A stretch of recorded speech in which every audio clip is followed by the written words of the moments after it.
Our episode begins with Song exercising, and we see some nurses talking about him. One of the nurses asks when they got a patient with such handsomeness and muscular body. Her friend tells her that he was not noticeable at first, but became muscular when he started working out. The friend adds that nobody gains muscles that fast. One of the nurses knocks on Song's room door, enters, and is surprised by his muscular physique. She apologizes, and Song asks her what she wants. The nurse informs him that he'll be discharged today and asks if he has any complaints. Song replies that he's feeling much better thanks to them and has no complaints. The nurse then requests him to complete the discharge procedures and Song thanks her. As he leaves, he's surprised when the nurse asks for his phone number, wondering if she wants it to inform him of his test results after leaving the hospital. He agrees and gives her his number. Next, we switch to the news bulletin with the host and guest Baek Yoon-ho, one of the 7 hunters of S-Rank. The host asks Baek about his daily routine outside of hunting missions. Baek mentions that most of his time is dedicated to training, emphasizing the importance of daily exercises to maintain combat skills. When asked if daily workouts don't exhaust him, Baek reveals that he used to be a firefighter, so regular training is a habit, and any mistake could jeopardize his comrades' lives, creating constant pressure. We then see Jin watching the interview on TV and rushing out as she's late for work. She encounters her brother Sung and notices his muscular body. Curious, she asks if he works out, and he admits to exercising occasionally. Jin realizes Song has also grown taller due to these workouts. She playfully mentions that men also grow taller during puberty, and they laugh together. Jin decides to leave, and Song reminds her that she forgot her umbrella. Jin tells him the weather is hot, and she won't need it. Song insists, saying that precaution prevents regret, and Jin leaves. Now, Song puts the umbrella in her bag and tells her that caution protects her from the bitterness of regret. Jin leaves, and Song smiles. We then see Song reading the results of his exercises on the electronic screen, realizing that he gained those muscles due to the development of his abilities. He expresses a wish to become a bodybuilder in the future. The electronic screen shows that he still has some points remaining for further development, and he hesitates about which ability to enhance, realizing the need for more strength to deal more damage to the opponent. He decides to improve his agility and perception, believing that these skills will complement his strength. Suddenly, Song's phone rings, and it's revealed that the caller is Sang, the landlord. Song hasn't paid the rent for the month, and Sang offers to wait longer if Song is facing financial difficulties. However, Song assures him that he will transfer the money immediately. After the call, Song contemplates whether the phenomenon he's experiencing is a second awakening, realizing he can now instantly kill monsters and easily earn rent money. Song then checks his phone for job opportunities and realizes he needs to enter high-level gates to make significant money. He considers requesting the organization to raise his rank so that he can access high-level gates effortlessly. He decides to attract more attention than necessary, receiving a message on his phone that surprises him. The scene transitions to the city, where we see Song jogging. The electronic screen warns him that failure to complete the daily mission will result in suitable punishment. A group of adventurers approaches him, welcoming him. Their leader, Hwang Dong-suk, introduces himself to Song, mentioning that he's famous for being the weakest hunter in humanity. One of the adventurers laughs, and the leader apologizes for their rudeness. Song confirms his status as a D-rank hunter but expresses his interest in joining them. The leader agrees to let him join, explaining that they need at least 8 people for a C-rank gate, with half of them being C-rank hunters. He informs Song that he won't share the loot since Song's combat strength isn't considered, but he's willing to pay him 2 million in cash for his attendance. Song looked at them and thought to himself that this team consists of 4 C-rank hunters and 2 D-rank or lower. He agrees to join them and asks what he should do. They tell him that he will be carrying their belongings, including food boxes, spare clothes, equipment, and first aid kits. Song is surprised by the request and asks why they bring a healer with them. The team leader explains that it's difficult to form a team with healers like them, and they always manage without one. Song agrees, but he remains skeptical about this reckless team of attackers and defenders without a healer, expressing his concern. The team leader hands Song the contract to sign. As Song reads it, he notices a clause stating that the team won't be held responsible for any accidents in the dungeon. At that moment, a person arrives introducing himself as Yu, a 21-year-old D-rank hunter. He joined to complete the required number of team members. Song is surprised by Yu's low rank, wondering how he can carry such equipment. Yu, seemingly wealthy, reassures him that he can handle it. Song asks if this is Yu's first time in a dungeon of this rank, but he doesn't receive a response. He assures him not to worry and that he will protect him. As the group prepares to enter the Dima's gate, Song carries the bags. Yu asks if the bags are heavy, and Song assures him that he's fine. Yu suggests speaking casually and informally since there's no need for formality, given Song's younger age. Song agrees, and Yu mentions the rumor about the company's president fleeing the country after embezzling 900 billion won 2 months ago. Yu says everyone, including employees and investors, is in a state of panic. Trying to bond, Yu asks if Song is bothered by his chatter, mentioning he's not used to observing others' expressions. Afterwards, everyone arrives at the Dima's gate, and the entrance to this Dima's is exceptionally large, a rare occurrence for a gate of this size. One of the team members asks their leader, Dong-suk, if this gate is of C rank. Dong-suk replies that the group's investigators confirmed it twice before classifying it as such. The team is in awe as the gate is massive, and Yu expresses his amazement. However, Song reassures him that the gate size doesn't matter. What matters is the magical energy waves emanating from inside. He explains that the association measures these waves and classifies the gate accordingly. Typically, large guilds handle difficult B rank or higher gates, while C rank or lower gates are considered less dangerous. The team leader orders everyone to follow him as they enter the Dima's gate, all in a state of extreme tension. Dong-suk asks his friend, Kyuhan, to light up the place, and Kyuhan complies. However, Dong-suk looks around and finds no trace of any magical beasts here. Darkness engulfs the entire place. Song remembers the Kartanen temple and asks Yu about the illumination stones.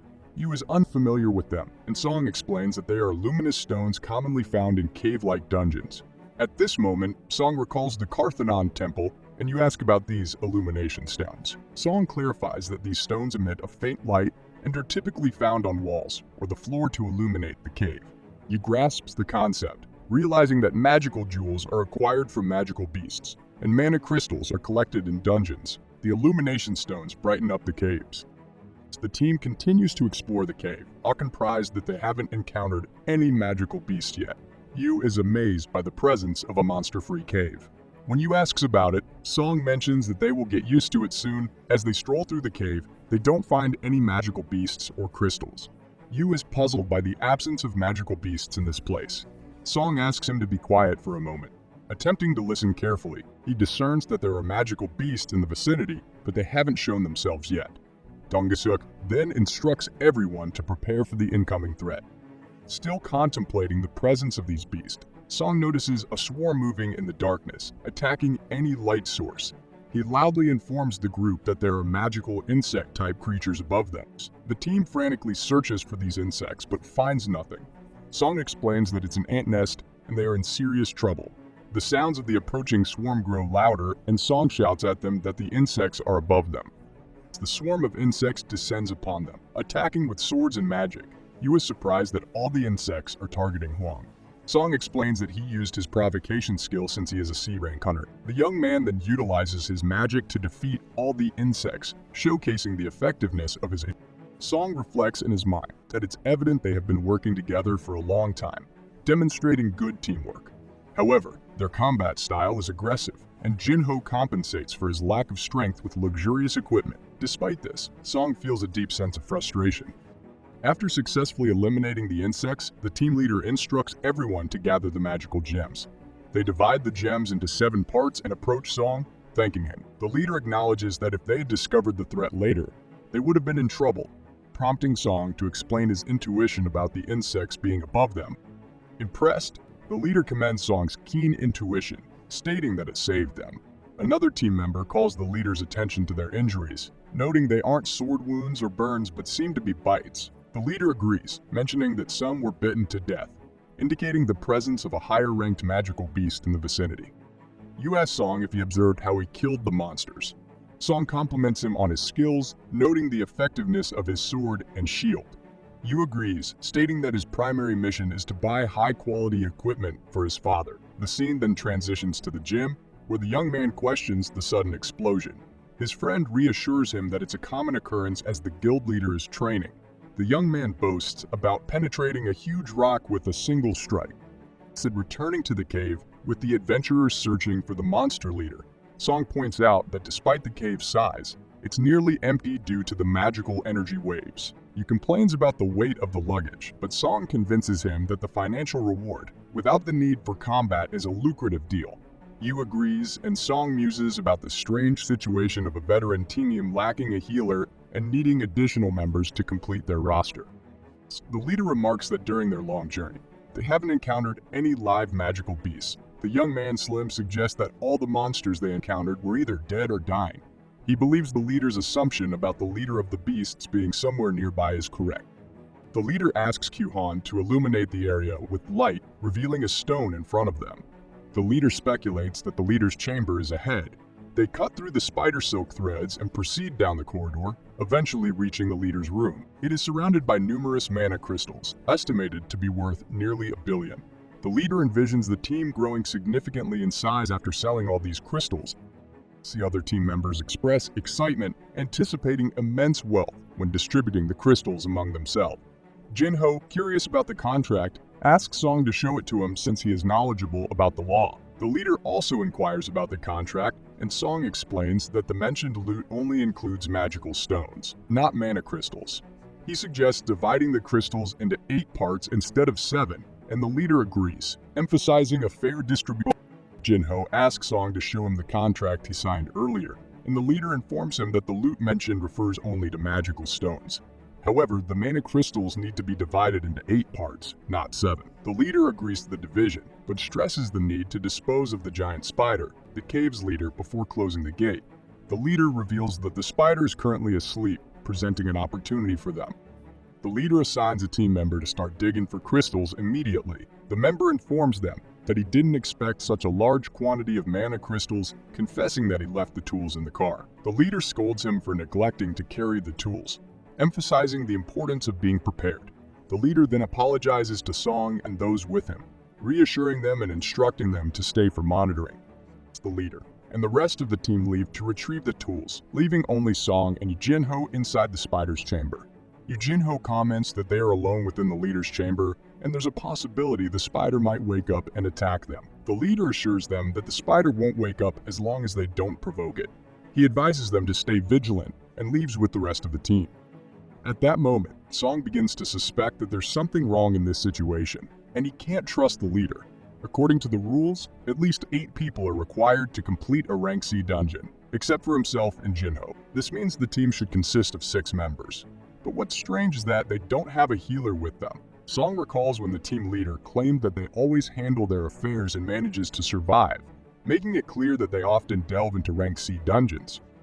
On the other hand, the team leader exhibits a lot of evil and resentment in his eyes. He orders one of his followers to seal the entrance to the leader's chamber, effectively trapping Song and those with him. The trail confirms Song's suspicions, and he reflects on the leader's behavior from the beginning. He remembers the hunter's words about encountering scum like them and the dangerous nature of their work. Song realizes that incidents are an integral part of their endeavors, but even if an incident occurs, it won't be disclosed to the public. Returning to reality, Jin-Ho, frustrated, grabs the crystals, dissatisfied with what just happened. He blames himself for discussing the contents of the contract, believing that it led to the team's betrayal. Song reassures him that it's not entirely his fault, as they intended to kill them immediately if they acted recklessly. Suddenly, the giant spider begins to wake up and descend. Song looks upward and discovers some passages. He realizes that he can escape through them, but understands that it's their plan for the spider to trap.